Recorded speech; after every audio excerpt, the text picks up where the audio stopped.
ನಮಸ್ತೆ ಮಿತ್ರರೇ, ಇಂದು ನಾವೊಂದು ಆರೋಗ್ಯದಾಯಕವಾದ ಒಂದು ವಿಶಿಷ್ಟವಾದ ದೋಸೆಯನ್ನು ಮಾಡೋಣ. ಫೈಬರ್ ಹಾಗೂ ಪ್ರೋಟೀನ್ನಿಂದ ತುಂಬಿದಂತಹ ಈ ದೋಸೆ ಆರೋಗ್ಯಕ್ಕೆ ಬಹಳ ಉತ್ತಮ. ಇವತ್ತು ನಾನು ರಾಗಿ ಮತ್ತು ಹೆಸರು ಕಾಳನ್ನು ಬಳಸಿ ಒಂದು ಬಹಳ ರುಚಿಕರವಾದ ದೋಸೆಯನ್ನು ಮಾಡಿದ್ದೇನೆ. ಈ ದೋಸೆಗೆ ಏನೆಲ್ಲ ಇತರ ಸಾಮಗ್ರಿಗಳನ್ನು ಸೇರಿಸಿ ಈ ದೋಸೆಯನ್ನು ಮಾಡಿದ್ದೇನೆ ಎಂದು ನೋಡೋಣಲ್ಲವೇ ಮಿತ್ರರೇ. ಇವತ್ತು ನಾವು ಫೈಬರ್ ಹಾಗೂ ಪ್ರೋಟೀನ್ನಿಂದ ಕೂಡಿದಂತಹ ಒಂದು ಅದ್ಭುತ ದೋಸೆಯನ್ನು ಮಾಡೋಣ. ಇದು ವೆಯ್ಟ್ ಲಾಸ್ಗೆ ಹೇಳಿ ಮಾಡಿದಂತಹ ದೋಸೆ. ಇಲ್ಲಿ ನೋಡಿ, 1 ಕಪ್ಪಿನಷ್ಟು ರಾಗಿಯನ್ನು ನಾನು ನೆನೆಸಿದ್ದೇನೆ. ಇದರಲ್ಲಿ 1 ಕಪ್ ರಾಗಿ ಆದರೆ ಅಷ್ಟೇ 1 ಕಪ್ಪಷ್ಟು ಹೆಸರು ಕಾಳನ್ನು ನಾನು ನೆನೆಸಿಟ್ಟಿದ್ದೇನೆ. ಇದು ನೆನೆಸಿಡ್ಲಿಕ್ಕೆ ಮಾತ್ರ ಒಂದು 5-6 ಗಂಟೆ ನೆನೆಸಿಟ್ಟರೆ ಸಾಕು. ಮತ್ತೆ ಇಮಿಡಿಯೇಟ್ ಮಾಡೋದು, ಗ್ರೈಂಡ್ ಮಾಡೋದು ಮತ್ತು ದೋಸೆ ಹುಯ್ಯೋದು. ನೋಡಿ, ಇಲ್ಲಿ ಮೆಂತೆ 1 ಚಮಚದಷ್ಟು ಮೆಂತೆಯನ್ನು ಸಹ ನಾನು ನೆನೆ ಹಾಕಿದ್ದೇನೆ. ಈಗ ಮೆಂತೆಯನ್ನು ನೆನೆಸುವಾಗಲೇ ಸ್ವಲ್ಪ ನಾವು ಕ್ಲೀನ್ ಮಾಡಿ ನೆನೆಸಬೇಕು. ಈ ನೀರಿನಲ್ಲೇ ನಾವೀಗ ಇದನ್ನು ಗ್ರೈಂಡ್ ಮಾಡ್ತಿದ್ದೇವೆ.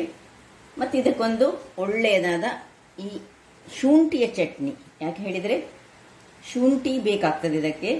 ಇದು ಸ್ವಲ್ಪ ಗ್ಯಾಸ್ಟ್ರಿಕ್ ಅಂಶವನ್ನು ಹೊಂದಿರುವುದರಿಂದಾಗಿ, ಬಟ್ ಪ್ರೋಟೀನ್ನಿಂದ ಸಮೃದ್ಧವಾದುದು. ಇದಕ್ಕೀಗ ಗ್ರೈಂಡ್ ಮಾಡುವಾಗ ನಾವು ಸ್ವಲ್ಪ ಮೆಣಸು, ಶುಂಠಿ ಹಾಕ್ಕೊಂಡು ಗ್ರೈಂಡ್ ಮಾಡುವುದು ನೋಡುವ. ಮೊದಲಿಗೆ ಒಂದು ಮಿಕ್ಸಿ ತೆಗೆದುಕೊಂಡು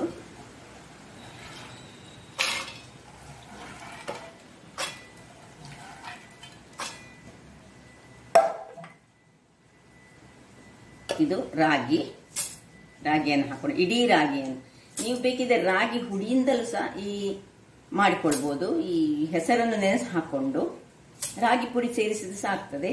ಮೆಂತೆಯನ್ನು ಸಹ ಹಾಕೊಳ್ಬೇಕು. ಈಗ ಇದಕ್ಕೆ ಮೆಂತೆಯನ್ನು ಹಾಕೊಳ್ಳೋಣ. ಮೆಂತೆ ಏನು ಮಾಡಬೇಕು, ಈ ನೀರನ್ನು ಕ್ಲೀನ್ ನೀರಿನಲ್ಲೇ ನಾವು ಇದು ಮಾಡಿ ಮೆಂತೆಯ ನೀರಿನೊಟ್ಟಿಗೆ ಇದನ್ನು ಗ್ರೈಂಡ್ ಮಾಡಿ. ಈಗ ಒಂದು ನಿಮಗೆ ಎಷ್ಟು ಖಾರ ಬೇಕು ಅಷ್ಟು ಮೆಣಸುಕಾಯನ್ನು ಹಾಕೊಳ್ಳಿ. ಮೆಣಸು ಮತ್ತೆ ನೋಡಿ, 1 ತುಂಡು ಶುಂಠಿಯನ್ನು ಹಾಕೊಳ್ಳೋಣ.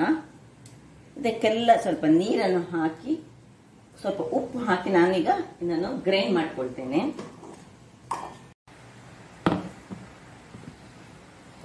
ನೋಡಿ ವೀಕ್ಷಕರೇ, ನೋಡಿ ಇಷ್ಟು ಫೈನ್ ಆದ ಪೇಸ್ಟ್ ಆಗಬೇಕು. ಇದು ಬ್ಯಾಟರ್ ಹೇಗೆ ಫೈನ್ ಇರಬೇಕು, ಏನು ಕಡಿ ಇರಬಾರ್ದು. ನೋಡಿ ಹೀಗೆ ಆಗ್ಬೇಕು, ಅದಾಗ್ತದೆ ಅದರಲ್ಲಿ ಮಾಡಿದರೆ. ಈಗ ಇದನ್ನು ಪಕ್ಕಕ್ಕಿಡೋಣ. ಒಂದು ಶುಂಠಿಯ ಚಟ್ನಿಯನ್ನು ಮಾಡೋಣ. ಇದಕ್ಕೆ ಬೆಸ್ಟ್ ಕಾಂಬಿನೇಷನ್ ಶುಂಠಿಯ ಚಟ್ನಿ. ನೋಡಿ, ನಿಮಗೆ ಎಷ್ಟು ಖಾರಕ್ಕೆ ತಕ್ಕಷ್ಟು ಕಾಯಿ ಮೆಣಸು, 1 ಬೆಳ್ಳುಳ್ಳಿ ಹಾಕ್ತಿದ್ದೇನೆ ನಾನು, ಸ್ವಲ್ಪ ಹುಳಿ, 1 ಸಣ್ಣ ತುಂಡು ಶುಂಠಿ ಹೆಚ್ಚಿಸಬೇಡ, ಹದಾದಲ್ಲಿ ಹಾಕೊಳ್ಳಿ. ಮತ್ತೆ ತೆಂಗಿನ ತುರಿ, 1 ಸಣ್ಣ ತುಂಡು ನಾವು ನೀರುಳ್ಳಿಯನ್ನು ಸಹ ಹಾಕೊಳ್ಳೋಣ ಇದಕ್ಕೆ. ಸೊ 1 ತುಂಡು ನೀರುಳ್ಳಿ, ಇನ್ನು ಸ್ವಲ್ಪ ಉಪ್ಪು ಹಾಗೂ ನೀರನ್ನು ಹಾಕಿ, ಬಿಸಿ ತಣ್ಣಗಾದ ನೀರನ್ನು ಹಾಕಿ ನೋಡಿ, ಸ್ವಲ್ಪ ಉಪ್ಪು ಹಾಕೊಳ್ಳೋಣ. ಸ್ವಲ್ಪ ಬಿಸಿ ತಣ್ಣಗಾದ ನೀರು, ಯಾವಾಗಲೂ ಚಟ್ನಿ ಮಾಡುವಾಗ ನಾವು ಬಿಸಿ ತಣ್ಣಗಾದ ನೀರನ್ನೇ ಮಾಡಬೇಕು. ಹಾಕಿ ಇದನ್ನು ಗ್ರೈಂಡ್ ಮಾಡಿ ತರ್ತೇನೆ. ಇಲ್ಲಿ ನೋಡಿ ವೀಕ್ಷಕರೇ, ಒಳ್ಳೆ ಚಟ್ನಿ ಒಂದು ರೆಡಿಯಾಗಿದೆ. ಶುಂಠಿದ್ದೇ ಸ್ಮೆಲ್ ಬರ್ತಾ ಉಂಟು ಒಳ್ಳೆ. ಇದನ್ನು ಬೇಕಿದ್ರೆ ಇನ್ನು ನೀರು ಚಟ್ನಿ ಸಹ ಮಾಡಿಕೊಳ್ಬೋದು. ಇದಕ್ಕೆ ಆ್ಯಕ್ಚುಲಿ ಒಗ್ಗರಣೆಯ ಅಗತ್ಯವೇ ಇಲ್ಲ. ಯಾಕಂದರೆ ಶುಂಠಿ ಚಟ್ನಿ ಮಾಡುವಾಗ ಒಗ್ಗರಣೆ ಅಗತ್ಯ ಇಲ್ಲ, ಆದರೆ ಒಗ್ಗರಣೆ ಹಾಕಿದರೆ ಇನ್ನೂ ಸಹ ಟೇಸ್ಟ್ ಹೆಚ್ಚಾಗ್ತದೆ. ಸೊ ಚಟ್ನಿ ಒಂದು ರೆಡಿ ಆಯಿತು. ಈಗ ಇಲ್ಲಿ ನೋಡಿ, ಈ ಗ್ರೈಂಡ್ ಮಾಡಿದಂತಹ ಇದನ್ನು ನಾನು ಇದಕ್ಕೆ ಹಾಕ್ತಿದ್ದೇನೆ. ಇದರದ್ದು ಕನ್ಸಿಸ್ಟೆನ್ಸಿ ಹೇಗಿರ್ಬೇಕಂತ ನಾನು ತೋರಿಸ್ಕೊಡ್ತೀನಿ. ಈಗ ನೋಡಿ, ಇದು ದಪ್ಪ ಆಗಿದೆ. ಈಗ ಇದಕ್ಕೆ ಸ್ವಲ್ಪ ನೀರನ್ನು ಹಾಕೊಳ್ಳೋಣ. ಅದು ನಾವು ಈಗ 4 ಮಂದಿ ಇರುವವರು ಇಷ್ಟೇ ಅಳತೆಯಲ್ಲಿ ಮಾಡಿದರೆ ಸಾಕಾಗ್ತದೆ. ತುಂಬ ಹೆಚ್ಚು ಬೇಕಿದ್ರೆ ಅದರದ್ದು ಪ್ರಮಾಣವನ್ನು ಡಬಲ್ ಮಾಡಿದರೆ ಆಯ್ತು. ನೋಡಿ, ಹೆಚ್ಚು ಸಹ ನೀರು ಬೇಡ, ಅದಾದಲ್ಲಿ ಮಾಡುವ. ಆಗಾಗಲೇ ಮಾಡೋದು, ಗ್ರೈಂಡ್ ಮಾಡೋದು ಮತ್ತು ದೋಸೆ ಹುಯ್ಯೋದು. ಸ್ವಲ್ಪ ಸ್ವಲ್ಪವೇ ನೀರನ್ನು ಇದಕ್ಕೆ ಸೇರಿಸ್ಕೊಳ್ಳೋಣ.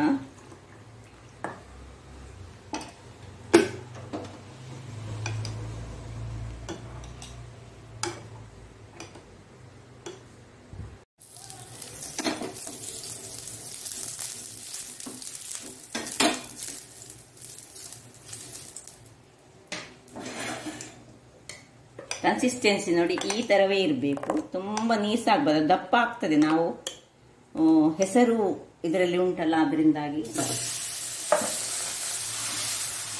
ತುರಿಗೆ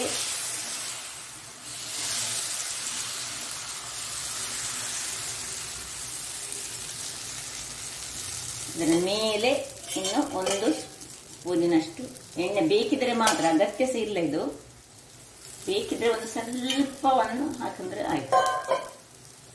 ಸ್ವಲ್ಪ ಚಿಮುಕಿಸಿದೆ ಅಷ್ಟು. ಇನ್ನು ಮುಚ್ಚಿಟ್ಟು ಬೇಯಿಸೋಣ. ನೋಡಿ ವೀಕ್ಷಕರೇ, ಇಲ್ಲಿ ನೋಡಿ ಹೇಗೆ ಬಂದಿದೆ, ಏನು ಚೆನ್ನಾಗಿ ಬಂದಿದೆ, ಹೇಗೆ ಹೇಳ್ತದೆ ನೋಡಿ. ಸುಲಭದಲ್ಲಿ ಮಸಾಲೆ ದೋಸೆ ಹಾಗೆ ಬರ್ತದೆ. ಬೇಕಿದ್ರೆ ಹೆಚ್ಚು ಕಾಯಿಸಿದ್ರೆ ಮಸಾಲೆ ದೋಸೆ ಆಗ್ತದೆ, ಸ್ವಲ್ಪ ಕಡಿಮೆ ಕಾಯಿಸಿದ್ರೆ ನಾವು ಸಿಂಪಲ್ ಆದ ದೋಸೆ ಆಗ್ತದೆ. ನೋಡಿ, ಈಗ ಸ್ವಲ್ಪ ಎಣ್ಣೆ ಹಾಕೊಳ್ಳೋದು, ಮತ್ತೆ ಇದನ್ನು ಸ್ವಲ್ಪ ಆನಿಯನ್ ಅಲ್ಲಿ ಹೀಗೆ ಮಾಡಿದ್ರೆ, ಕಬ್ಬಿಣದ ಕಾವಲಿ ಆದರೆ ಇದು ತುಂಬಾ ಚೆನ್ನಾಗಿ ಬರ್ತದೆ.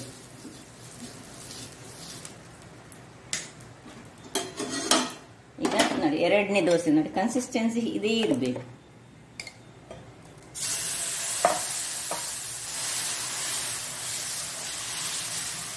ತೆಳು ಬೇಕಿದ್ರೆ ತೆಳು, ದಪ್ಪ ಬೇಕಿದ್ರೆ ದಪ್ಪ ಸಹ ಮಾಡಿಕೊಳ್ಬಹುದು. ಬಹಳ ರುಚಿಕರವಾಗಿರ್ತದೆ. ವೆಯ್ಟ್ ಲಾಸ್ಗೆ ಹೇಳಿ ಮಾಡಿದಂತಹ ಈ ದೋಸೆ ನೋಡಿ. ಮೇಲೆ ಸ್ವಲ್ಪ ಒಂದು ಚಿಮುಕಿಸ್ಕೊಂಡ್ರೆ ಆಯಿತು ಎಣ್ಣೆಯನ್ನು. ಇನ್ನು ಮುಚ್ಚಿ ಬೇಯಿಸೋಣ.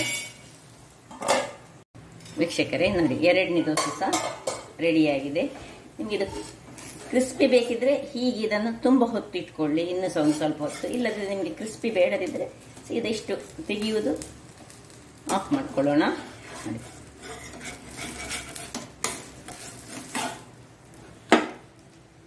ಇದನ್ನು ಬೇಕಿದ್ರೆ ಹೀಗೆ ಮಡಿಚಿ ಸಹ ಕೊಳ್ಬಹುದು ನಾವು, ಅದು ಸಹ ಚೆನ್ನಾಗಿ ಆಗ್ತದೆ. ನೋಡಿ, ಹೀಗೆ ಮಡಿಚಿಕೊಂಡ್ರು ಸಹ ನಾವು ತಿನ್ಬೋದು. ನೋಡಿದ್ರಲ್ಲ ವೀಕ್ಷಕರೇ, ಎಷ್ಟು ಒಂದು ಸುಲಭ ವಿಧಾನದಿಂದ ಆಗಾಗಲೇ ಮಾಡುವಂತಹ ದೋಸೆ. ಇದಕ್ಕೆ ನಾವು ಈ ಶುಂಠಿಯ ಚಟ್ನಿಯೊಂದಿಗೆ ಇದನ್ನು ತಿನ್ನಲಿಕ್ಕೆ ಸಹ ಬಹಳ ಸೊಗಸಾಗಿರ್ತದೆ. ಹೀಗೆ ಸಿಡ್ಬೋದು, ಅಥವಾ ಒಂದು ಸ್ವಲ್ಪ ಚಟ್ನಿಯನ್ನು ಇದಕ್ಕೆ ಹಾಕೊಂಡು ಸಹ ಹೀಗೆ ತಿನ್ಬೋದು. ಹಾಗಾದರೆ ಬಹಳ ಸುಲಭ ವಿಧಾನದಿಂದ ಈ ಒಂದು ಹೆಸರು ಕಾಳು ಹಾಗೂ ರಾಗಿಯನ್ನು ಉಪಯೋಗಿಸಿ ಮಾಡಿದಂತಹ ಈ ಆರೋಗ್ಯದಾಯಕವಾದ ದೋಸೆ ವೆಯ್ಟ್ ಲಾಸಿಗೆ ಹೇಳಿ ಮಾಡಿದಂಥದ್ದು. ಹಾಗಾದರೆ ನೀವು ಇದನ್ನು ಉಪಯೋಗಿಸಿ ಈ ಆರೋಗ್ಯಕರವಾದ ದೋಸೆಯನ್ನು ತಿಂದು ನಿಮ್ಮ ಆರೋಗ್ಯವನ್ನು ಹೆಚ್ಚಿಸಿಕೊಳ್ಳಿ. ಹಾಗೂ ನನ್ನ ಈ ಕುಕಿಂಗ್ ಚಾನಲ್ ನಿಮಗೆ ಇಷ್ಟ ಆದರೆ ಬೋಳೂರು ಸುವರ್ಣ ಚಾನಲ್ ಅನ್ನು ಲೈಕ್ ಮಾಡಿ, ಶೇರ್ ಮಾಡಿ ಹಾಗೂ ಸಬ್ಸ್ಕ್ರೈಬ್ ಮಾಡಿ. ಧನ್ಯವಾದಗಳು.